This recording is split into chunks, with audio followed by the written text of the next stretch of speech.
Hello, Bec Djapovic here, and I'm coming to you for day 3 of the challenge, of the Show Up and Shine challenge. And in today's challenge, I asked, why do you do what you do? What's the journey of your business startup? So I wanted to share mine. So you might be wondering how a professional performer from the entertainment world ends up supporting business owners. Well, if you're thinking injury, then you're partly correct.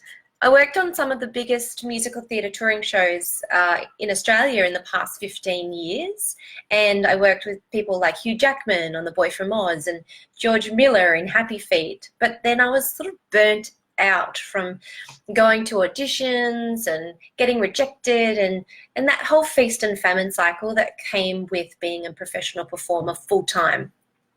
So my hips were like screaming at me to find something that was less demanding on my body.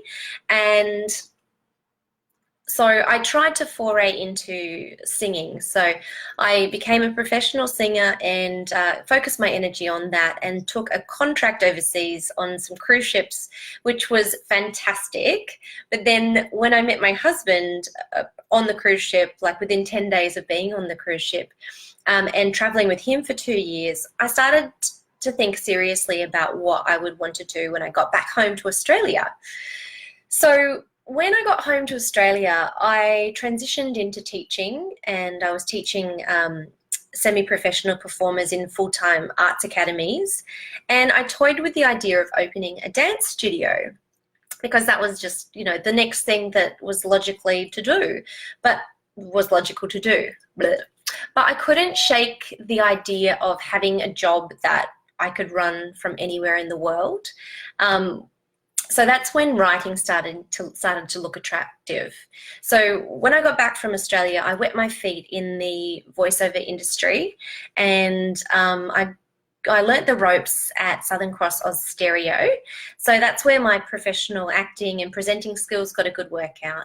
And so when I was behind the microphone, I was reading hundreds of copywriting scripts, and I worked on big names like Boost Juice and Maya and Priceline Pharmacy, the Coffee Club, etc.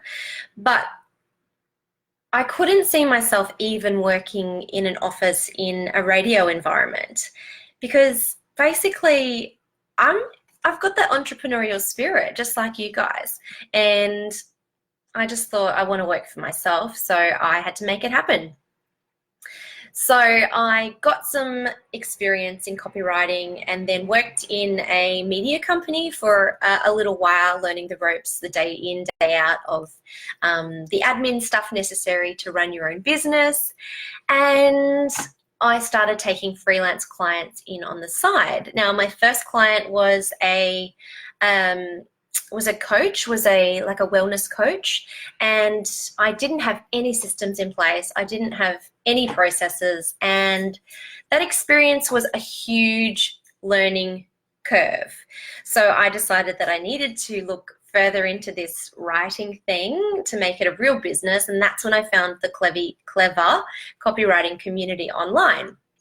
So when I joined up with the Clever Copywriting community, I met lots of other freelance copywriters who were making a business out of this thing online and who were actually thriving.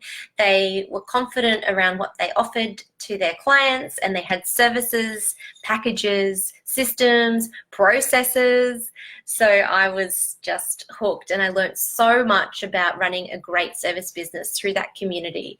So that really got me thinking about, okay, who I want to serve, why I want to help people, and it all comes down to the why is so that I can have freedom in my day-to-day to choose the amount of hours that I work, to leave my desk if I want to go and pick up my son from kindy or go to Movie World or Dream World for the day, but also so that I can help people reach their big vision. It's all about connecting with people for me and helping other people reach their big vision, because it's really empowering when I can see someone who's got a dream, they go after their dream, and then I can support them to, keep that dream alive and actually reach those goals. That for me is really, really rewarding. So of course I get to use my creativity, which I love. I get to do a lot of personal development and self-improvement, which I love as well. So that's how I ended up here as a copywriter, as a voiceover artist, and now as a video training coach. So I look forward to your live to share with me how you got to where you are with your business and why you do what you do. Have a great day. Bye.